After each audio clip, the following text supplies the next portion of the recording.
সমাজ বিজ্ঞানৰ আধুনিক শিক্ষাধাৰাই যুৱ প্ৰজন্মক সামাজিক দায়বদ্ধতাৰ প্ৰতি আগ্ৰহী কৰি তুলিবলৈ সক্ষম হ'ব। শনিবাৰে NEF কলেজত অনুষ্ঠিত challenges to social work practitioners relevance of social work education in Assam শীৰ্ষক আলোচনা চক্ৰত অংশ লৈ এইদৰে মন্তব্য কৰে NEF কলেজৰ অধ্যক্ষ ভূপেন শৰ্মাই। সমাজ পৰিৱৰ্তনশীল মানৱ সমাজৰ পৰিৱৰ্তিত চিন্তা চৰ্চাৰ সমান্তৰালকৈ সমাজৰ প্ৰতি থকা দায়িত্ববোধো সলনি কৰাৰ প্ৰয়োজনীয়তা আহি পৰিছে। এনে ক্ষেত্ৰত সমাজ বিজ্ঞানৰ আধুনিক শিক্ষাই আজিৰ সমাজত বিশেষ ভূমিকা ল'ব পাৰিব। শনিবাৰে NEF কলেজত অনুষ্ঠিত আলোচনা চক্ৰখনিত এইদৰে মত পোষণ কৰে আমন্ত্ৰিত বক্তাসকলে।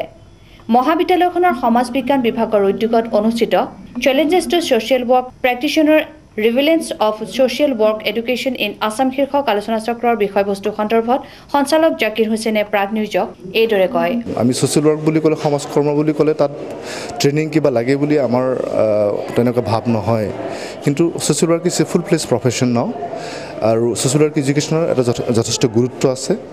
সমাজত কেনেকৈ কাম কৰিব লাগিব, কেনেকৈ কথাবোৰ আমি ভাবিব লাগিব, কেনেকৈ কাম প্ৰফেশ্যনেলি কৰিব লাগিব, সেই বিষয়বস্তুৰ ওপৰত আমাৰ এতিয়ালৈকে অসমত চিন্তা চৰ্চা খুব কম হৈছে। আমি বিচাৰিছোঁ যে ছ'চিয়েল ৱৰ্ক এডুকেশ্যন অসমত আমি স্প্ৰেড কৰিবৰ কাৰণে এটা যত্ন কৰিছোঁ আৰু সেইকাৰণে গুৱাহাটীত ফাৰ্ষ্ট ইনষ্টিটিউশ্যন হিচাপে আমি MSW কোৰ্চ আমি ইয়াত ষ্টাৰ্ট কৰিছোঁ। আলোচনা চক্ৰখনিত শান্তি সাধনা আশ্ৰমৰ সঞ্চালক হেমভাই, NEF কলেজৰ অধ্যক্ষ ভূপেন শৰ্মাৰ প্ৰমুখ্যে কেইবাগৰাকীও বক্তাই নিজ নিজ অভিমত ব্যক্ত কৰে।